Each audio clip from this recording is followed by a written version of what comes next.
여러분 반갑습니다. 2021년 1월 3일 첫 주일 드라이브인 워십에 오신 여러분 모두를 환영하고 축복하고 사랑합니다.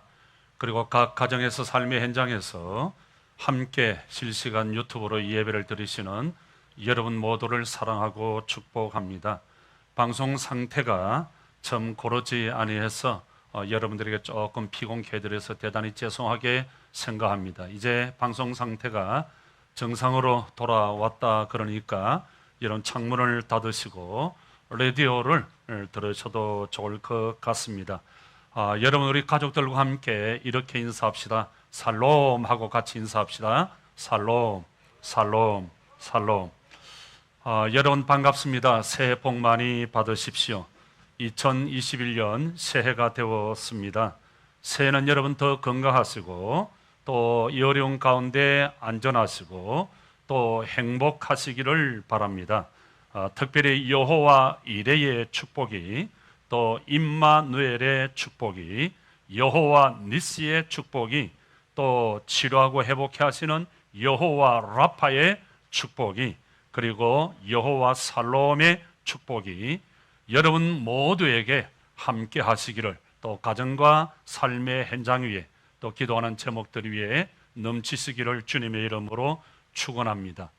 제가 고등학교 다닐 때 참 재미있게 읽었던 소설 하나가 있는데요, 바람과 함께 사라지다 하는 겁니다. 다른 건 지금 전혀 기억이 없는데 그 소설 마지막에 나오는 그 스칼렛이라고 하는 주인공의 마지막 그 대사, 내일은 또 다른 내일입니다. 결국 내일은 내일의 태양이 떠오릅니다 하는 건데요, 이 대사가 늘 기억이 납니다.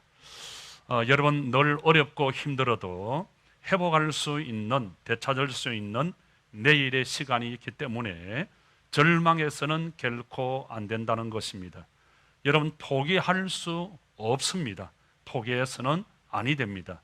왜 우리가 포기하고 미루어서 안 되느냐 하면 내일도 여전히 태양은 떠오르기 때문입니다. 여러분 2021년 새해가 밝았습니다.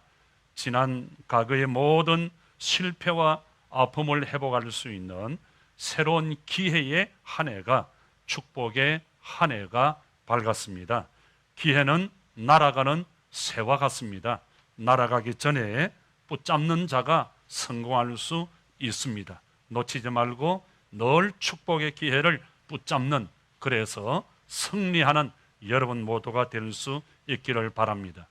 여러분 시간이라고 하는 것은 뜻을 가지고 붙잡는 사람에게는 시간이 머물지만 붙잡지 않는 사람들에게는 바람처럼 날아가 버리고 마는 겁니다.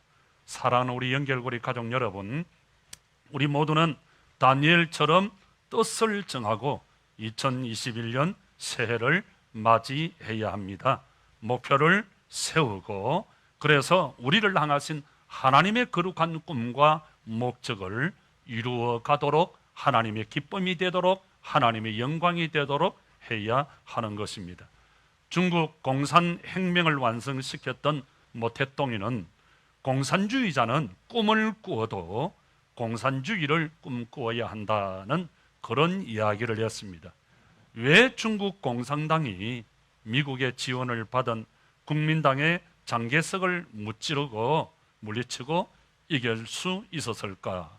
모태똥은 공산주의에 대한 꿈을 꾸고 그 공산주의에 대한 그 꿈의 목표를 가슴에 품고 살았습니다. 그는 잔재의식까지 온통 공산주의 꿈으로 물들인 사람이었습니다. 그래서 승리할 수 있었던 것입니다. 여러분 우리 그리스도인들은 예수를 나의 주 나의 하나님으로 믿고 세례를 받을 때 예수님의 피로 붉게 물들인 사람들입니다. 그게 바로 성도입니다. 예수님과 함께 십자가에 죽고 예수님과 함께 부활하고 예수님과 함께 천국에서 영원토록 기뻐할 자들이 성도들입니다. 사랑하는 우리 성도 여러분, 우리는 2021년 새해를 맞이하면서 하나님을 향한 거룩한 꿈과 목적을 우리는 가져야 합니다. 선교의 아버지 윌리엄 캐리가 말한 대로 하나님으로부터 위대한 일을 계획하고 위대한 일을 시도해야 합니다. 여러분, 우리는 2021년을 시작하면서 꿈을 꾸어야만 합니다. 하나님으로부터 위대한 일을 계획하고 위대한 일을 기대해야 합니다. 여러분, 꼭 기억하십시오. 이스라엘 백성들이 망한 이유는 다른 것 때문에 망한 것이 아닙니다. 이스라엘 백성들이 망한 것은 꿈이 없었기 때문에 망했습니다. 성경은 말합니다. 호세아 4장 6절에 내 백성이 지식이 없으므로 꿈이 없으므로 망하는 도다 그랬습니다. We dream, God works. 우리가 꿈을 꾸면 하나님은 반드시 이루십니다. 하나님이 역사하십니다. 여러분, 새해를 시작하면서 하나님을 향한 꿈과 목적을 우리는 가지고 나갈 때 하나님의 성령께서 그 꿈을 이루어 나갈 수 있도록 도와주십니다.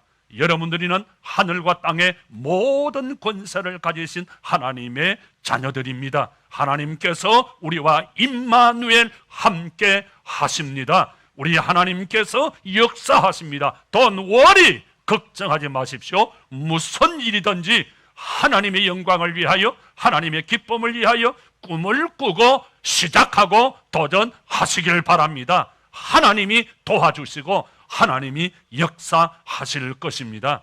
우리 예수님은 요한복음 14장 12절에서 이렇게 말씀하셨어요. 나를 믿는 자는 내가 하는 일을 그도 할 것이요 더 큰 일을 할 것이라 그렇게 말씀하셨습니다. 요한복음 14장 14절에서도 내 이름으로 무엇이든지 구하면 내가 시행하리라. 우리가 꿈을 꾸고 기도하면 하나님이 역사하시고 이루어 주신다고 약속하셨습니다. 우리는 이 약속의 말씀을 확실히 믿고 믿음으로 나아가야 합니다. 절대 긍정의 믿음으로 그렇게 도전해 나가야 됩니다. 하나님께서 분명히 도와주십니다. 그래서 우리는 새해에 하나님을 위한 위대한 꿈과 계획들을 세워야 합니다. 뜨거운 열정을 가져야 합니다. 가슴이 뜨거워야 합니다. 그리고 믿음으로 나갈 때 하나님이 하늘의 문을 열어주실 줄 믿습니다. 그래서 여러분, 내가 주님의 몸된 교회를 위해서 어떻게 섬길 것인가 꿈을 꾸십시오. 내가 하나님의 몸된 교회 부흥을 위해서 어떻게 헌신하겠다는 그런 꿈과 열정을 가지십시오. 이 꿈을 가지고 여러분, 우리는 설레이는 마음을 가지고 있어야 합니다. 우리는 꿈을 꾸고 기도해야 합니다. 그리고 말씀으로 나를 갱령해 나가야 합니다. 여러분, 내 인생을 절대로 흘러가는 시간과 환경과 운명에 맡기지 마십시오. 여러분, 꼭 기억하십시오.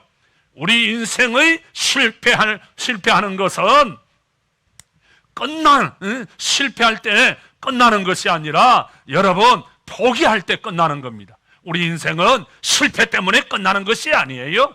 우리가 시도하지 않기 때문에, 우리가 포기할 때 우리 인생은 끝나는 것입니다. 그래서 여러분, 절대로 포기하지 마시기를 바랍니다. 스칼렛처럼 나에게 가장 소중한 사람이 떠난다 할지라도 끝까지 포기하지 아니하고 다시 찾을 수 있는 방법을 우리는 찾아 나가야 합니다. 그런 사람에게 내일의 태양이 떠오르는 겁니다. 기회가 있습니다. 기적은 반드시 일어날 것입니다.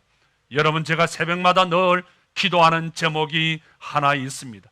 빠짐없이 새벽마다 간절하게 기도하는 것은 하나님, 제게 아비의 마음을 주시고 우리 성도들의 그 꿈을 이룰 수 있도록 주님, 저에게 넓은 마음, 아비의 마음을 주시옵소서 하는 겁니다. 그래서 여러분, 대단히 죄송합니다만 저는 여러분들이 나이가 50이 되고 60이 넘었는데도 여전히 집사의 직분을 달고 다니는 사람들을 보면 이해가 잘 안 갈 때가 많이 있어요. 왜 저분은 교회 생활을 어떻게 했길래, 왜 저분은 예수를 어떻게 믿었기에 아직까지 집사냐?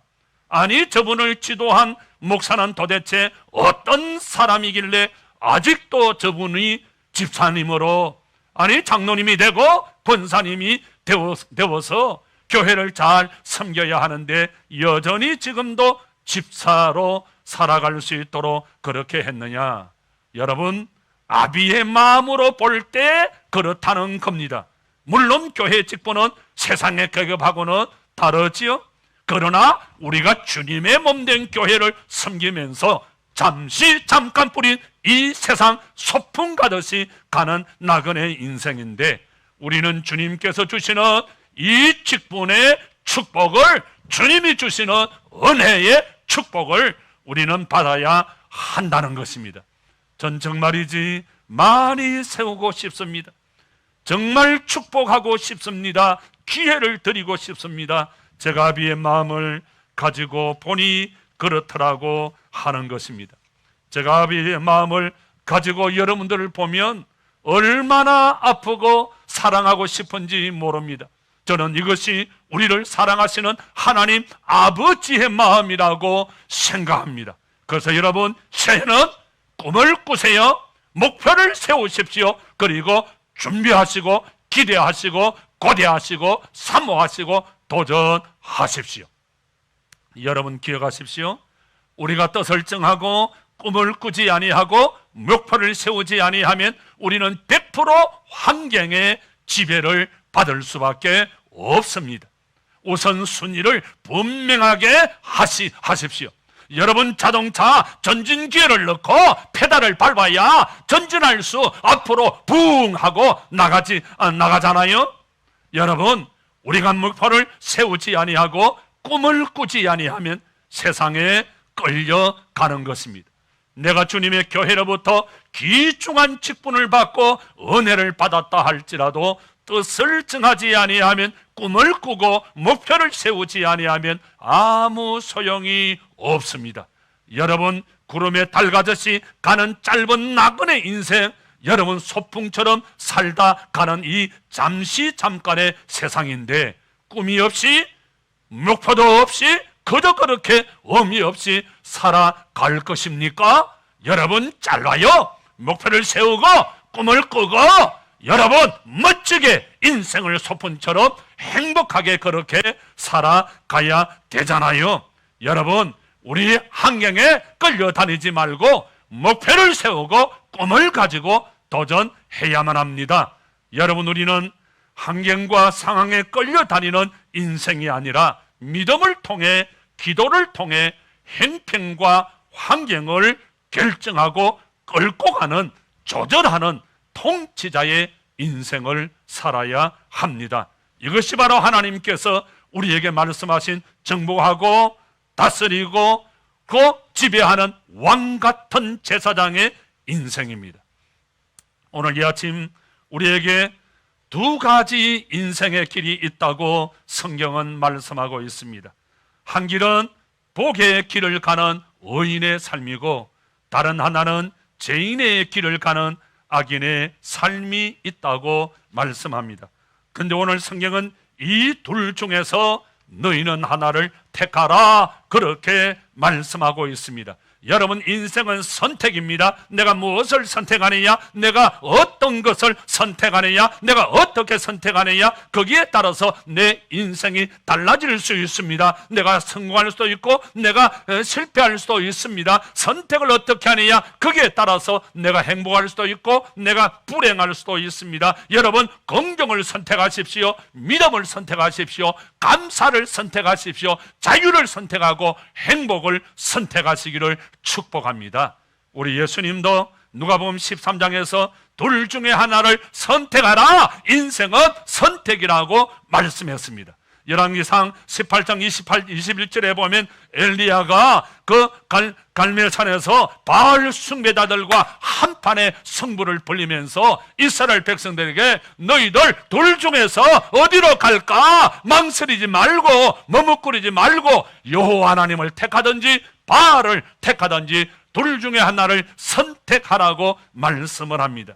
여러분, 오늘 우리에게 주신 이 본문 시편 1편이 말하는 복 있는 산과 의인의 삶은 무엇일까요?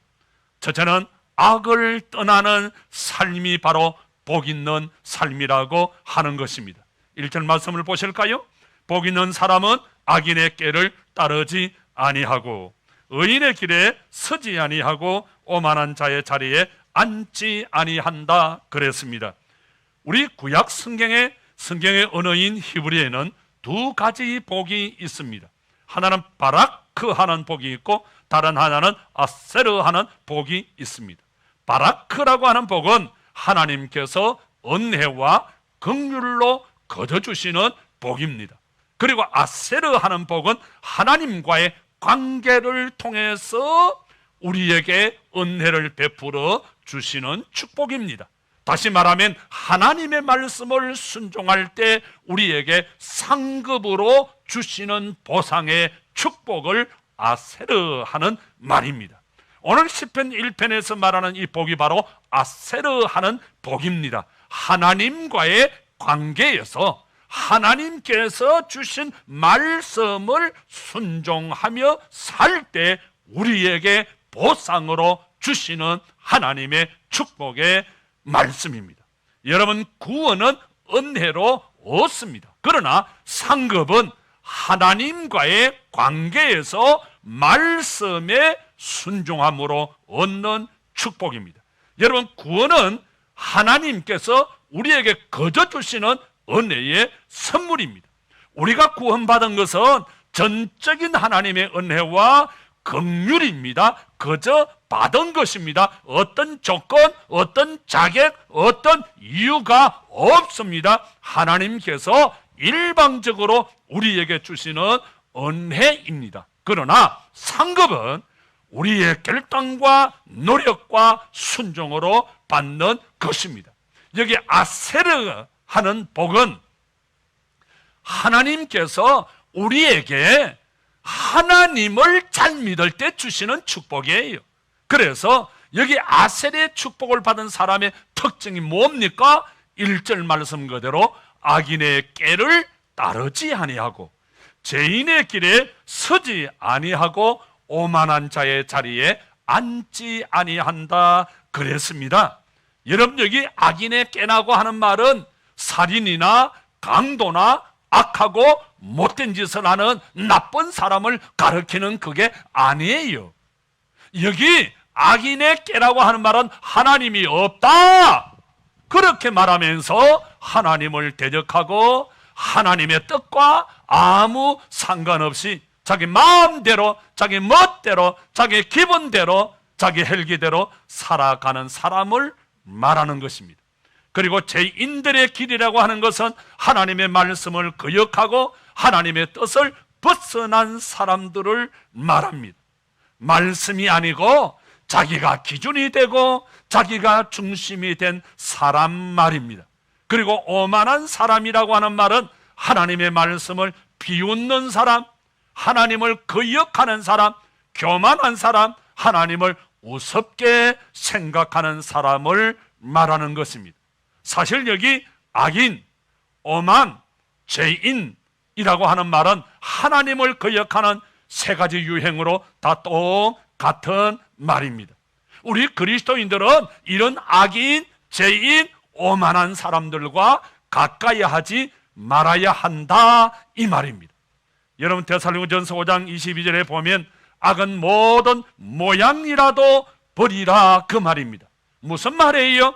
정면 승부하지 말고 피해가라, 멀리하라 이 말이에요. 함께하지 말고 흉내조치 내지 말라 이 말이에요. 특별히 부정적인 말, 악한 말, 험담은 입에도 담지 말아야 하는 것입니다. 결국 사람들을 죽이고 결국 나 자신을 죽이는 것입니다. 여러분, 민수기 14장 28절에 보면 우리 하나님께서 이런 말씀을 하십니다. 너희 말이 내 귀에 들리는 대로 내가 시행하리라 그렇게 말씀을 했습니다. 여러분, 기억하십시오. 우리 하나님은 작은 신음에도 응답하시는 하나님입니다. 우리가 아무리 작게 수근거린다 할지라도 하나님은 다 들으십니다. 우리의 부정적인 말, 우리의 원망과 불평을 우리 하나님은 다 들으십니다. 그래서 어떤 일이 있어도 힘들어도 어려워도 부정적인 말, 원망, 불평하면 안 됩니다. 늘 긍정의 언어를 사용하면서 하나님께 나아가야 하는 것입니다. 사랑하는 성도 여러분, 우리 2021년 새해는 복 있는 인생을 살기로 결심합시다.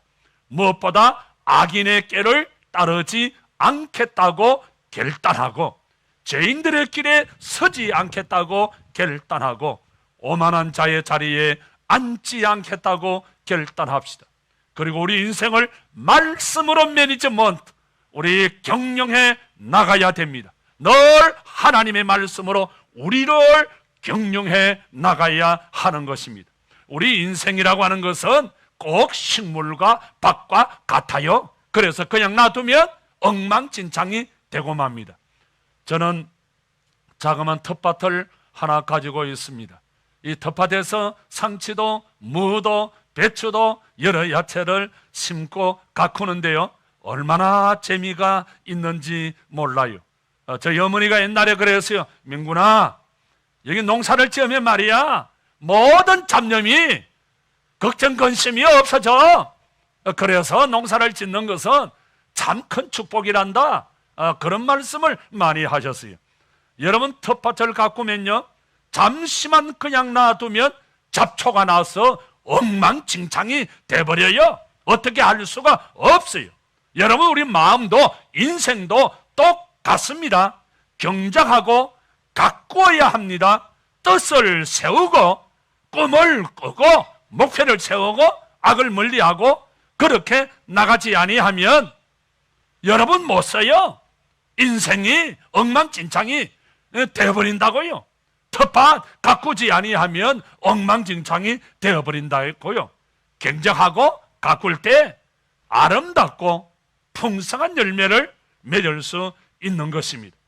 여러분, 새해는 말씀으로 여러분의 인생을 경작해 나가서 하나님 보시기에 좋았더라는 그런 인생이 될 수 있기를 주님의 이름으로 축원합니다. 축원합니다. 두 번째는 여호와의 말씀과 함께 하나 된 삶을 살아야 됩니다.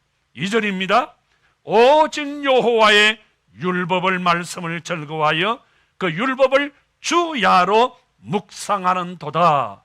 복 있는 사람은 하나님의 말씀을 즐거워한다, 좋아한다, 묵상한다, 이 말이에요. 여러분, 여기 묵상한다고 하는 말은 히브리어로 하가 하는 말입니다. 이 하가라고 하는 말은 어떤 단어냐 하면 묵상하면서 꿍꿍꿍꿍 소리를 내는 거예요. 한 단어를 묵상하면서 반복해서 묵상하고 생각하면서 계속해서 끙끙거리는 소리를 내는 거예요. 여러분, 이스라엘 예루살렘 성전 안에 들어가면 정통파 유대인들이 그 말씀을 연구하는 그 모습을 볼 수가 있습니다. 계속해서 작은 소리를 뭐라 쫑을쫑을 시부렁 궁시렁 고개를 좌우로 흔들면서 고개를 앞뒤를 흔들면서 궁시렁 시부렁 그리고 기도하다가 말씀 속으로 빠져들어가는 이 상태의 묵상이 바로 하가한다, 묵상한다, 이 말이에요. 여러분, 누가 하나님의 은혜와 축복을 받을 수 있습니까? 하나님의 말씀을 계속해서 묵상하는 사람, 하가하는 사람이 하나님의 은혜와 축복을 받습니다. 이런 사람의 결과가 무엇입니까? 3절입니다. 그는 시냇가에 심은 나무가 시절을 쫓아 열매를 맺으며 그 잎사귀가 마르지 아니하고 모든 하는 일이 형통하리라, 그렇게 했습니다. 하나님의 말씀을 주야로 묵상하는 자가 하나님의 은혜와 축복을 받고, 이런 사람이 시냇가에 심은 나무처럼 사시사철 그 인생이 푸르고, 그리고 그 영혼이 잘 되고 모든 하는 일이 형통하게 된다, 그랬습니다. 이런 사람에게 평화가 넘치고 기쁨이 넘치고 감사가 넘치고 즐거움이 넘치고 할렐루야 놀렐루야 그렇게 여러분 행복이 넘치는 것입니다. 여러분 이런 사람에게 환경이 좋지 아니하도 코로나가 와도 감사가 넘치고 기쁨이 넘치고 여러분 복 있는 사람이 되는 것입니다. 복 있는 사람은 말씀에 따라 움직입니다. 환경에 따라 움직이는 것이 아니라 여러분 말씀에 따라 움직이는 것입니다. 반석위에 세운 집처럼 흔들리지 아니합니다. 그런데 악인의 삶은 어떠합니까? 오늘 말씀에 악인은 그렇지 않음이요 4, 5절에 오직 바람에 나는 괴와 같도다 5절에 심판을 견디지 못한다 그랬습니다. 악인의 특징이 뭐지요? 바람에 나는 괴와 같다. 저는 우리 어머니와 촌에서 어릴 때 농사를 지으면서 그저 나락을 보리를 그저 수확해서 그저 이제 알곡과 쭉정이 그 개를 그 구분을 하는데요. 그렇게 그 한 바가지 들고 바람에 석 하면은 알곡은 여기 모여지고 개는 쭉정이는 저 멀리 가서 떨어집니다. 그러면 그 알곡은 모아서 그저 창고에 갖다 넣지만 그 개는 쭉정이는 모아서 불에 태워버려요. 거름을 해버려요. 오늘 말씀에 개와 같다 이 말은 쓸모없다 의미 없다. 여러분 우리가 하나님의 말씀대로 새해 도전하고 꿈을 꾸고 목표를 세우고 살아가면 알곡 같은 그런 인생 멋진 인생을 살아갈 수 있지만 꿈과 말씀과 그런 목표가 없이 그저 세상에 그저 내 기분과 감정과 그저 하나님의 말씀을 던지고 하나님 없이 살아가면 개와 같다. 있는 것 같지만 돈이 모이는 것 같지만 재산이 모이는 것 같지만 개와 같다. 내 인생이 개와 같다 이 말이에요. 사랑하는 성도 여러분 허무한 인생이 되고 마는 겁니다. 말씀을 맺힙니다. 바라크의 축복 구원의 그 복을 하나님께서 우리에게 은혜로 주었습니다. 또 아세르의 복 상급의 복 하나님이 우리에게 하나님의 말씀과 함께 살아가는 우리에게 이 큰 축복을 주었습니다. 여러분 택한 받은 이스라엘 백성들은 하나님의 일방적인 은혜로 출애굽했습니다. 홍해를 기적같이 강야 40년을 하나님의 기적으로 만나와 메추라기를 먹으면서 걸어갔습니다. 그러나 여러분 출애굽 1세대 중에 축복의 땅 가나안에 들어간 사람은 여호수아 갈렙 두 사람밖에 없습니다. 오늘 많은 그리스도인들이 구원받은 것에만 만족하고 있습니다. 사도 바울처럼 표대를 향하여 부르심의 상을 위하여 쫓아간다. 부르심의 상을 위하여 쫓아가는 성도들이 너무 적습니다. 사랑하는 성도 여러분 2021년 새해는 부르심의 상을 향하여 달려가는 우리 연결고리가 되십시다. 그렇게 할 때 시편 1편 3절에서 약속한 것처럼 시냇가에 심은 나무처럼 철을 따라 열매를 맺고 그 잎사귀가 마르지 아니하고 형통할 것입니다. 아세르의 복을 누릴 수 있습니다. 하나님의 은혜와 축복이 여러분 모두에게 함께 하시기를 주님의 이름으로 축원합니다. 축원합니다. 기도하십시다.